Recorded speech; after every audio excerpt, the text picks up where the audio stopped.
Guys, I got an interesting one that came in the shop today. 550 stick shift, came from another shop that put a engine in it. They bought it supposedly directly from BMW and it doesn't start.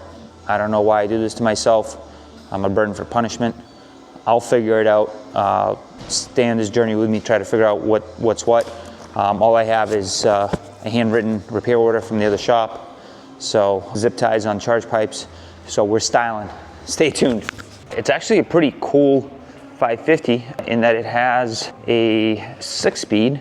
So I think that's pretty neat. It's an M Sport package. Kind of like it, rear wheel drive. But I don't know if I made the right decision signing up for figuring out why this engine doesn't start, why it doesn't run. We got it on a charger, it came in with the battery at 10 volts. Maybe it has something to do with it, but seeing the zip tie on that charge pipe is gonna make me think that maybe there's something else going on. Let's start to get into it and try to figure out what's going on with it. Let's hook up a scan tool and see what we got for faults, and we'll go from there. We'll unravel this, don't you worry. All right, so we did a full scan here originally. We have accelerator pedal, flex rate controller, drive speed, possibility, no message from combi for ambient temperature, leak detection, power management closer, current violation. Oh my goodness, folks, we got a lot of stuff here. I don't think I'm even gonna read through the rest of this stuff. I'm just gonna start by doing a full reset on it because there's too much here. We already emailed it, we scanned it. We can always come back to it. All right, so let's take a look at our faults that are currently in there. BSD data bus communication fault. So that could be for something that's on that BSD data bus. It could be a battery sensor or sometimes level sensors, I think, use that bus. So we'll see. We also have upper stability limit reached, but deactivation prevented active. So that's for aerial vehicles. So I don't think that's gonna cause any issues. Central fault memory, no control unit, no normalization of the roof. I don't care about that. And driver's seat. All right, so not too bad. What I'll do next is I like to cycle the key off and give it a second to time out. Let me actually try and crank it and see what happens.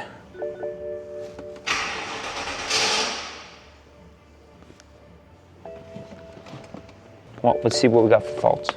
I have a feeling that maybe our battery is preventing this thing from starting. Let's do another fault scan and see what we get. Yeah, we don't have any additional faults. So what I'll do is I'll let this charge up a little bit, but realistically I think I'll either need to put a good battery in it just so I can please do some further testing, or maybe put a jump box on it. All right, so I went ahead and got to the battery in the trunk here, and first thing I noticed is this terminal is loose. So that's definitely gonna give us some issues. So let's tighten that puppy up. Let's make sure this one's tight. All right, so now that we have battery terminal that's on there, let's just try to start it and see what happens.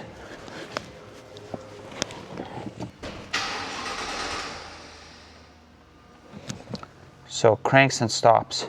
I want to look at my voltage while I'm cranking to see if we're losing battery voltage. So let's maybe run a scope, be the easiest way. Or we can use a Medtronics. Now let's use a scope. So I thought before I get too far ahead of myself, I did test the battery. It's charging currently, but it tested as a good recharge, 544 cold cranking amps at 11.5 volts. So that's telling me that at least it's got a little chooch left in it. All right, so I have my scope hooked up.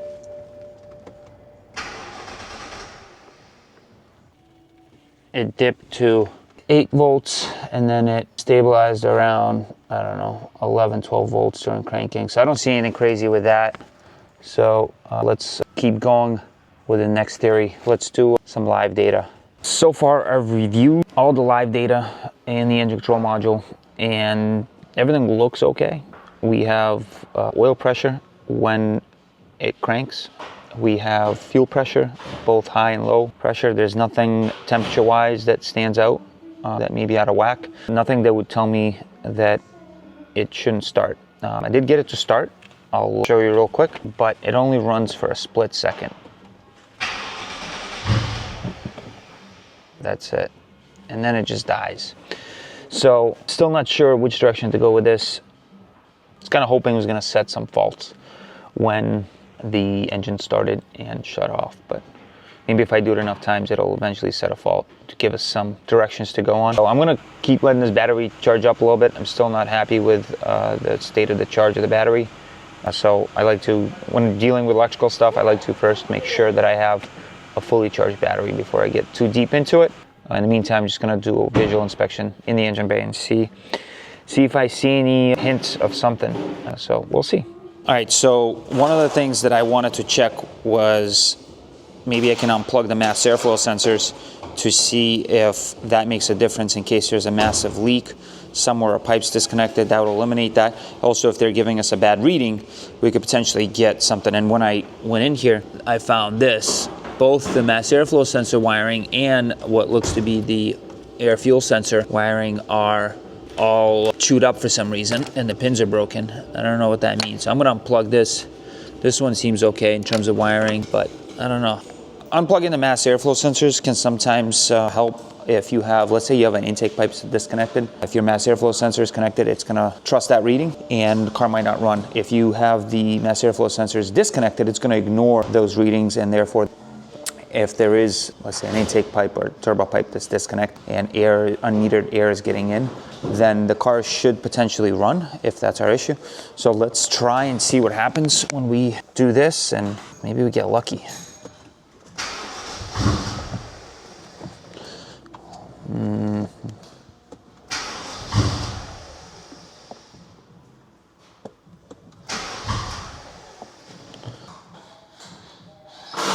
Nope. All right, let's carry on. So I got it up on the lift just to see if there's anything under here that is noteworthy, and there is in fact a brand new engine, but I don't really, there's wires hanging, shields hanging, there's oil in various places like this oil pressure switch. Otherwise it looks like it's all together more or less. I don't see anything that jumps out at me. So I'm not entirely sure yet. Maybe we want to find out what happened with this engine that caused it to need to be replaced, although these engines are notorious for failing for a number of reasons. So I do see that as a little bit of a problem. We have a C line that's wedged up against the frame rail for some reason. So that doesn't look right. I don't know what's up with that. Maybe it got bent during install or removal. This is a fun one. Let's keep going. I went after the crank sensor. I put the scope on it just to see what we're getting for a signal, because it seemed like a very abrupt cutout of the ignition. The car would start and then want to stall. Sometimes it cranks for a second and cuts off. So I figured, let me look at the crank sensor and see where we're getting. Here's what I found is very strange. So, and I don't know, maybe I'm just not looking at enough scope data to know. But here's our missing tooth in the crank, right? The signal is our TDC. If you notice, it's got a high signal. Now, if we go to the next missing tooth, at the next revolution, it's down, which I found strange. Then as we keep going, we have a down and up. Now, I know what you might be thinking, like, hey, this maybe it's got multiple teeth. No, this has something like around 60 teeth. I don't remember the exact count. But there's only one section that's missing a tooth. So it should always be the same. I can't imagine why it would do something differently. Now, when I just jump power to the starter, and when I do that, I get a very clean signal. So I'm a little confused as to like how that's possible. I think there's something interfering with it. So then I wanted to see if I'm getting a cut to my ignition coil. So I looked at the wiring diagram, and it looks like there's a relay that is right here. This is the injector and coil shutdown relay. That goes to these fuses. And so I figured I'd scope that to see if I'm losing power to it. So here it is cranking, and then I kept getting these spikes, and I'm like, okay, well, I'm imagining that these would be ignition events, but I'm like, something doesn't seem right. So I decided I'm just gonna see, maybe I have a coil that's bringing down the system. So I went ahead and unplugged 2 ignition coils right here, these 2 back ones, just because they're kind of easier to get to. Okay, I unplugged those coils, and then I went to, I'm just gonna kind of set this up here real quick. It's good enough to start. So this is what happens when I unplug those 2 coils. All right.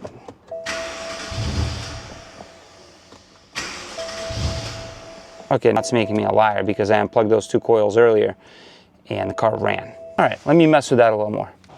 All right, we've made some progress. Here's where we're at now. I'm gonna fire her up.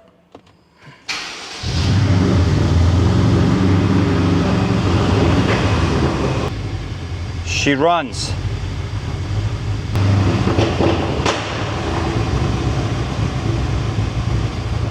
All right. We got it running. That's what matters. And so, yeah, I was onto something, but wasn't quite sure what it was. But basically, yeah, when I scoped this fuse, I was getting very erratic readings. And what I found was that this rail here, wiring rail, that powers these coils has a ground, and that ground comes from that bolt right there. There's also another bolt, I'm not sure if that is the ground or not right there, but I do know that one of these is a ground to that circuit. So there was no bolt there, it was missing. The one on the other side was loose, so I tightened those up, and it, as you see, now fires up. I've messed around with this thing enough. I think got to the point where this thing runs seemingly okay, and she's alive. So at this point, what I'll do is I'm gonna get additional labor time from the customer to keep going. We got it running, we got it started. We'll probably get another few hours authorized so that we can unravel the rest of this, because this thing is in shambles. And I'd like to be able to spend a couple more hours trying to figure out what exactly else is loose and not right. I'm curious from you BMW guys if this is something that you guys are very familiar with.